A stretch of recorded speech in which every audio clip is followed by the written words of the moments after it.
Dubai is already known for being one of the richest places on earth, so it might be interesting to see how some of the richest people in this part of the world are living it up. They got vehicles that would make some armies jealous and some other stuff that you wish you could own.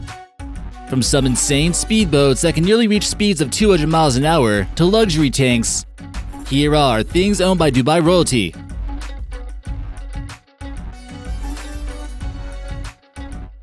But first, we'd like to give a quick shout out over here to this person for leaving us this comment. We appreciate your insight and we'd like to hear all your comments, so keep it up. Number 12. Fazza Speedboats. The royal family of Abu Dhabi, the Al Nahyans, and Dubai, Al Maktoums, all stem their origins from the same family, but just a little bit separated. Abu Dhabi's royal family is estimated to be worth over $150 billion, while Dubai's family amasses about $20 billion. They both make their wealth from oil, considering that this region is chock full of it. Sheikh Hamdan bin Mohammed bin Rashid Al Maktoum, also known as Fazza on Instagram, enjoys just about anything that can travel at a fast speed and looks cool. The Prince of Dubai put some of that oil to good use by owning a fleet of speedboats that are often used for racing. He typically goes with the X-Cat variety of powerboat that can go up to 180 miles an hour. You can clearly see the name Fazza written on the side of each one, so you don't forget the name. They also got boats lined up at the marina at the Emirates Palace that cost an estimated $490 million. Number 11. Exotic pets. For a period of time, it was a huge fashion statement in the UAE to have a wild cat as your pet. This includes animals such as tigers, lions, and cheetahs. Some photos have leaked online of men from Dubai carrying pet cheetahs in their front seat. You have to wonder how safe he feels with that thing right next to him. Laws have been enforced just recently, but we're sure if you know how to make a few black market deals go down, you might be able to find one anyways. It's a little bit surprising these animals don't lash out more often. In 2017, it was made illegal to own exotic pets, so it's not clear to what extent this is still true. Another pet that seems to be popular with the royal family is own your own hawk. Number 10. Dubai Yacht. We'll get to some more about the Abu Dhabi royal family later on in this video, but let's talk about the one owned by the Dubai family first.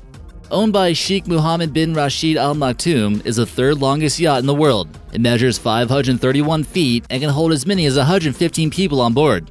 It reportedly cost just about $400 million, but that's just a modest estimate. It was originally constructed for the Prince of Brunei, but it eventually ended up in the hands of the Dubai family, who simply called it Dubai.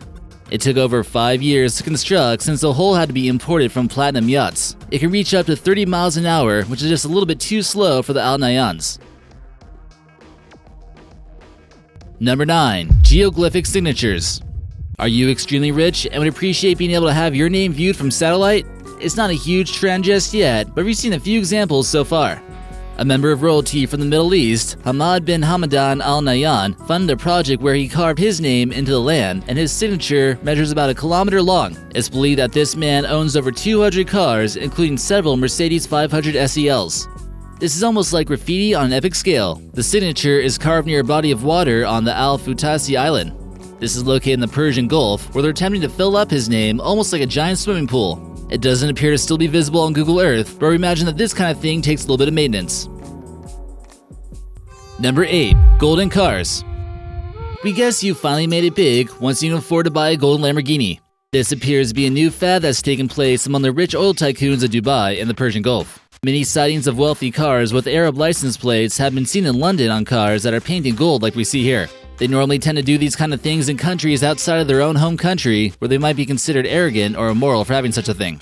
Sometimes these cars are even left behind and they're brought back to only be used for a short period of time when they're visiting a Western country. We suppose it would impress some of the ladies, but they gotta be compensating for something, right? Number 7. Mercedes G-Class.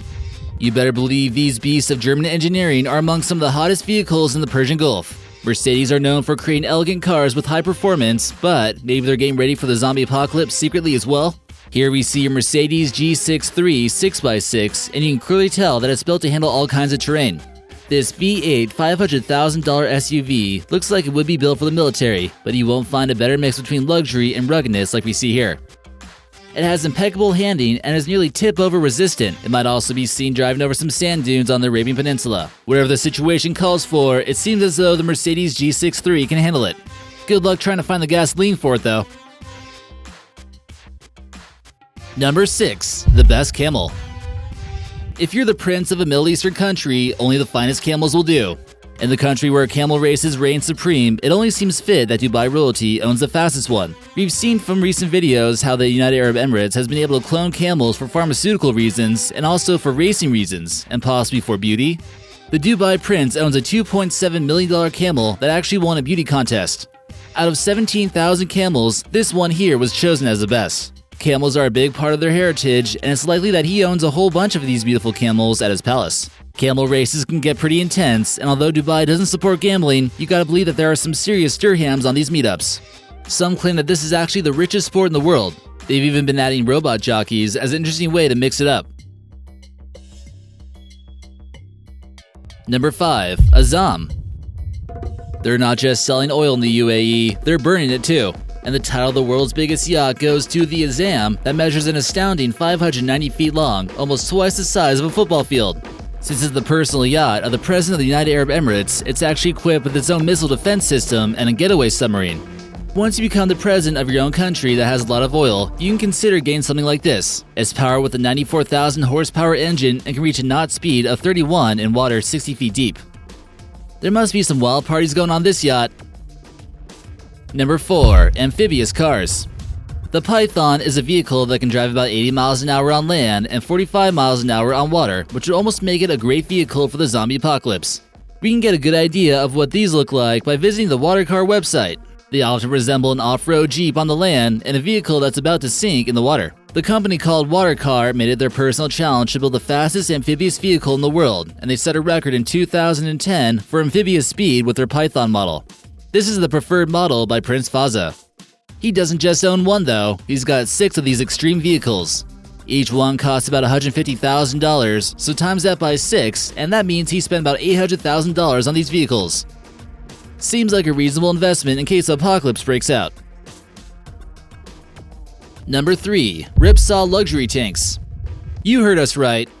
Some of you might be curious why someone would need to buy a tank, but the real question should be, why not? Fazza also makes a fine choice in apocalyptic vehicles while choosing to buy a fleet of Ripsaw luxury tanks. Although they were designed originally for the US military, these tracked vehicles have made it into the hands of private buyers for a price tag of at least $500,000 each. They're almost like Lamborghinis on treads. They can go from 0 to 60 in just 5.5 seconds, which is pretty good for a treaded vehicle. It's unclear exactly which Ripsaws he chose to go with, but we can imagine he chose the Ripsaw EV2, which is a luxury version that has a max speed of over 600 miles an hour and a range of 300 miles. It's primarily faster than most military tanks due to the fact that it lacks all the heavy armor. Number 2. Racing horses. It appears as though from Fazza's Instagram, he's also a big fan of horses and not just camels all the time. He owns a racing stable with plenty of thoroughbred champion horses. The stable was fairly modest at one point in time, but over the years, it developed as one of the most state-of-the-art horse racing facilities in the world. The horse he owns run regularly in races across the world, including places like Ireland, France, Germany, Japan, Hong Kong, and the US. Because of the royal family's interest in horse racing, Dubai is now home to the Dubai World Cup, which has become an elite event each year. As breeding and possibly cloning technology continues to advance, it's very possible that the horses will keep getting better as time goes by. And number 1, the Burj Khalifa. Formerly known as the Burj Dubai, this mega-tall super skyscraper measures in at a total of 2,717 feet, including the antenna. This is the tallest building in the world, and many people are left speechless when they witness it for themselves. It was constructed by Sheikh Khalifa bin Zayed, who's the ruler of Abu Dhabi and the president. It's meant to always be the centerpiece of the impressive skyline there, and this would really be a crazy structure when it comes to world records. This thing broke a total of 17 records when it opened, with categories such as the world's highest New Year firework display and the world's highest nightclub at the 144th floor. It's making other skyscrapers in the city look like Lego structures if you're standing on top of it. The Burj Khalifa operates as an office building, and rent here definitely isn't cheap, costing residents $43,000 per month. It's rumored that many of the buildings are simply left abandoned since no one will budge on the prices. This mega structure contains a grand total of 57 elevators and the world's highest observation deck at 1,487 feet. You might wonder if they're compensating for something too, right? So which one did you think was the most interesting? Let us know in the comments section, and we'll see you next time.